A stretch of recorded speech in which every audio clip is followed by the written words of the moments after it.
OpenAI has a contractor army that most people don't know it exists. And it consists of tens of thousands of workers that are hired to train the AI behind ChatGPT, Claude, Meta. And just a few weeks ago, hackers walked out with 4 terabytes of their data. They got 40,000 social security numbers, PDF jobs interview, passport scans, and Kate, the training secrets of the biggest AI labs this side of the world in Occident. So if you ever applied to a gig job recently, you did any gig work for these companies, your data might have been compromised. Okay, so what is the name of this company? The name of this company is Mercor, and it was founded in 2023 by 3 Bay Area high school friends, TL fellows, college dropouts, your Silicon Valley origin story by default. So by 2025, these young fellas were self-made billionaires with tons of money in Silicon Valley, backing, Forbes 30 under 30, your usual red flag, and $350 million in Series C investment, $10 billion valuation. And their business case was a staffing company for AI training. So basically, they would be employing educated folks, mostly in other sides of the world, or like struggling to find jobs. We're talking doctors, lawyers, bankers, journalists. Yeah. And what they do is they provide this human judgment behind the AI training models, right? It's called the reinforcement learning from human feedback. And basically, when you are in a highly specialized profession, like doctors, lawyers, you're helping the AI figure out the reasoning and step-by-step on how you get to an answer. So this is the kind of people getting hired. Yeah, this is a good reminder because this is what they mean by people training the LLMs, right? There's actually a real person somewhere whose job it is to make these LLMs, these AI models, seem more human or understand the nuances of different fields of work. It's not magic. It's like people hours that people put in, right? It's not magic. That's the thing, right? Like what we hear many times, right? AI, magical. No, there's actual human muscle behind it. And this company, like this training is so important. Like we said, right? They worked with OpenAI, Meta, Anthropic. So we're talking about some of the biggest AI labs in the world, at least, in the US, China, they have their own thing going on. Just to put it in perspective how crucial this work is, Meta, literally after spending $14.3 billion acquiring Scale AI, which is a direct competitor to Mercor, they still kept working with Mercor. So we're talking about the lifeblood of AI. So they bought the competitor, but they still kept using Mercor? Like, that's how essential this company was to the AI lab? It's crazy. And this company, until a couple of weeks ago, they were on pace to hit over $1 billion in annualized revenue before this breach, right? So this company basically is hidden infrastructure, right? Most people have never heard of it, but the AI tools everyone's using, even if they don't know they're using every day, it's mostly running over the work companies like Mercor are doing. So here's the thing. I had never even heard of this company until they got hacked. And I think that's kind of part of the story. But let's just backtrack a little bit and get under the hood about what happened here. Because the attack didn't start at Mercor. It started 3 steps upstream. So basically what happened, and this is going to get a little technical, but ride with me here because we're going to breeze through it and get to the juicy stuff in a minute. There's a hacker group.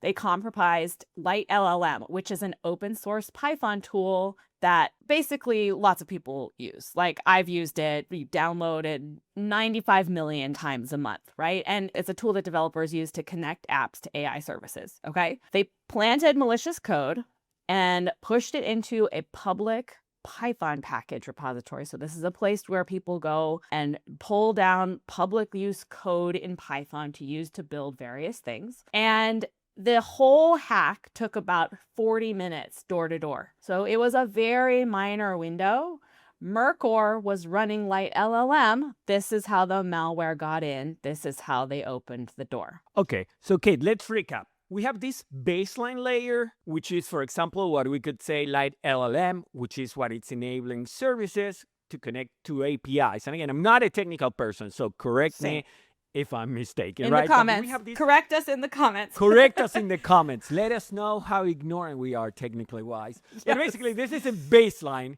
There's a baseline, which is light LLM, and all these LLMs that are building on top of it are using it as a key to connect to APIs, work with other apps. This is kind of like what you brought up a couple of weeks ago on the Access hack. Basically, the internet is held by tape, and pipeline cleaner, I think, and pipe cleaning products, right? It's basically a mess. And on top of that, we built everything. On top of it. Yeah. So basically, if you think about software today, it's less about people coding individual lines of code and more like Duplos, right? Like taking a piece from here and clicking it in, taking a piece from here and clicking it in. And everybody uses all the same stuff.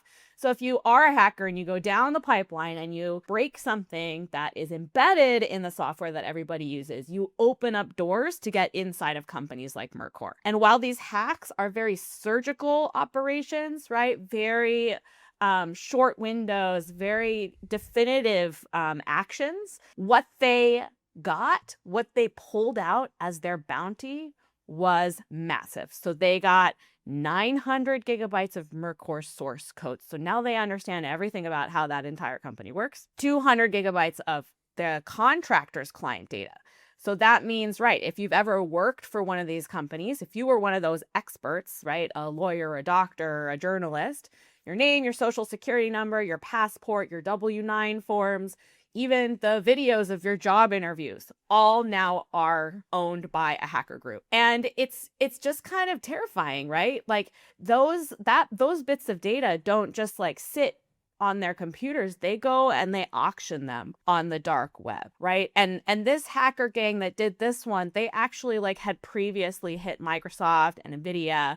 Like they are after it, and who knows where your data is going, right? Who knows where those people's social security numbers are now? And this is the part where I want everyone to stop and think, right? Because for those of you not in the US, when we talk about a W-9 form, for example, a social security number, think about it as your ID for the social security number that allows you pretty much to exist in this country. Like anything from renting out a place, getting a job, it all runs on that social security number. And the W-9 form is a form you use when you're working as an independent contractor for a US company, right? So that's a lot of sensitive information, and just figure out all that stuff about yourself that basically gives access to things like getting a loan, getting a bank account, and anything you can think of.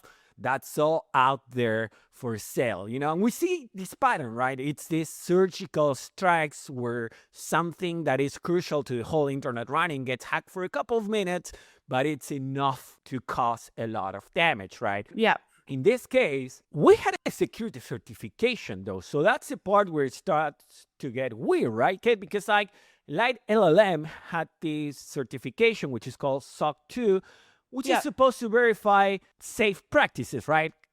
You might have heard of SOC 2 if you listen to a lot of podcasts and you hear some ads in there for Vanta or other providers for SOC 2 and ISO, certification, right? So basically, you go through a lot of documentation, you go through a lot of tests with how secure your platform is, and then they give you a stamp of approval, right? We have gone in, we have audited your security protocols, we have audited your software and your stack, and we now say that you are SOC 2 compliant, you're secure. Like again, this is basically a company that is sort of vouching for other companies and say, they're cool, we check, they got their stuff in order, go for it. So you need to trust it. This is the portion of the episode that I would like to call Who's to Blame?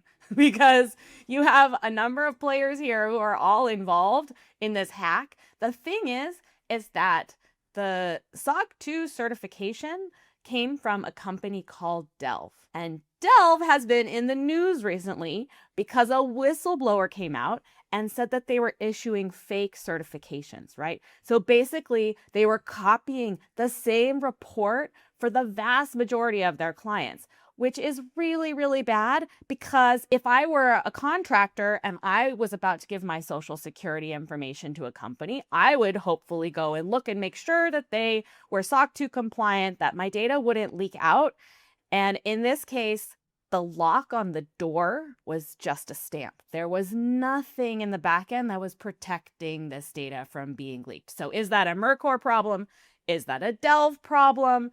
Right? Light LLM had SOC 2 security certification from Delve. Is it a Light LLM problem? It's really complicated, but everybody sort of is in this big old sloppy mess. It's a big old sloppiness, and here's some of the downfall, right? Like right now, Meta, the company behind Facebook, WhatsApp, Instagram, Meta posts all work with Mercor indefinitely and said nothing publicly beyond that, right? So Meta is saying we can't trust our data is safe with this company because, again, remember, this is giving access to their secrets, right? The secret formula of Coca-Cola, that's basically what they could be accessing through this hack. So Meta, stop all work. OpenAI, literally until a minute ago, was still investigating, but has not paused contracts, which is also telling you how important this company is. And even when, they might have messed up, they're like, well, we still need them. They're getting sued by contractors, 4 class action lawsuits total.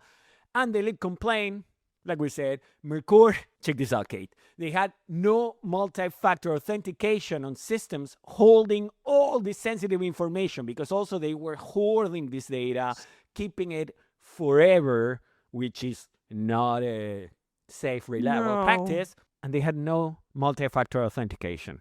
I use multi-factor authentication just to access my banking app on my phone. Like, it's not rocket science, people. How many corners did you think you needed to cut, especially if you had like billions of dollars of Series C funding? You could afford to go through all the hoops and make sure that all this information was secure. Like, were they asleep at the wheel? What was going on? I have my own theories that I will share in a second, but I think it's important for us to talk about what's the indictment, right? Because we have Meta pausing, OpenAI sort of like, well, whatever. But here's where, folks in this space start talking, right? And we have, for example, Y Combinator's CEO, Gary Tan, who is famous for loving lines of code and just saying that the more lines of code, the better every software is, basically. But he called the stolen training data a major national security issue because there's an incredible amount of cutting-edge AI training data that it's now available to China, he said on a tweet that we're seeing on screen for those of you listening to the audio version. I didn't even think of that China angle. That's true. Well, they love saying China, so again, to be determined, right? To be determined. But again, this is not just identity theft for the 40,000 workers who had their sensitive information stolen, which is, again, that itself is a disaster. But then on top of that, you got the training data, right? Because multiple competitors share this third-party supplier. One breach gets them all exposed. OpenAI, Meta, Anthropic, they're all potentially effed up by this. And the part that no one's talking about, like we love to say in the internet, is that every time you use ChatGPT, for example, now, either you're correcting an answer, saying this is wrong, this is right, giving feedback. We're also contributing to this training, right? Without a contract, without knowing who stores it. So it's something for us to think about. Yeah, and when you think about those workers, right, and the fact that their data was stolen, it's actually interesting to note that there already were 3 class action suits against Mercor filed even before this hack started because they weren't treating these people right. And I'm not sure where the disconnect is, but what some of the complaints were like long shifts, managers who were directing them but didn't have any experience, lack of transparency. So it seems like there was just a lot of mismanagement at many levels. And, they were signaling that something was wrong and nobody upstream was listening. So when I say mismanagement, I really do mean who was managing this company, this billion-dollar technology company, and allowing these sorts of, terrible work practices to go on. Fake it till you make it, bro. There's a subreddit that I was browsing this weekend of Mercor contractors. Basically, this is replicating your comments, right? They had been signaling that. There's also some people that said, because also many lost their jobs, some others got reassigned. So it's a very interesting subreddit for those of you that are curious on this. We'll have the link so you can go and browse yourself. Oh, good. But, I think this is saying something that it's very important, that the most valuable IP right now for the AI industry is data. And this data is built on top of a hidden workforce and a web of open source tools that no single company fully controls, right? So this is a thing that I want to stress out for everyone. Like, things are a lot messier than we imagine on how they run on the back end. So basically what they did was they offloaded their most sensitive work to infrastructure they didn't own, assume someone else is keeping an eye on things. And wash their hands. So Mercor is what happens when the bill comes to you, right? And I think we'll be seeing a lot and a lot more of this, to the point where we're not going to do episodes about this topic anymore. Yeah. And to your point from earlier, fake it till you make it, I reject that idea. Because if you have a $10 billion valuation for your company, you have made it. You no longer have the excuse to fake it. I mean, come on, people.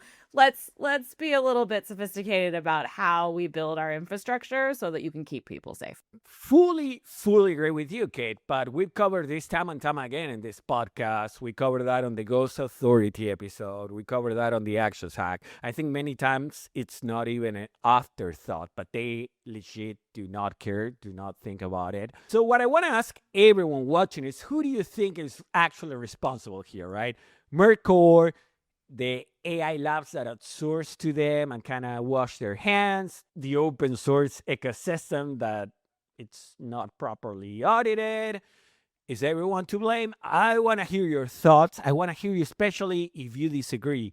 Let us know in the comments. We're super interested in hearing what you have to say. Yeah, and lately I feel like we've been doing a cybersecurity podcast, which I never thought I would say, but it's just because there's so much of this going on in the ecosystem. And I don't think you disagree with me, Juan, that we need to, focus back on the slop pile. And it'd be great if people were more responsible and there weren't so many cybersecurity topics to cover on a weekly basis. I just want to go back to talking about Sam Altman, man. Is it too much to ask? But luckily for us, Kate, we have folks setting the record straight with what's going on, because we got an episode on OpenAI spending $200 million on a podcast so they can let us know the gospel of AI and all the good news on this amazing, beautiful technology that is democratizing everything. So make sure you watch this episode. It's a good one. People in the comments loved it. Make sure you're watching, liking, subscribing, and letting us know how much you love everything we say.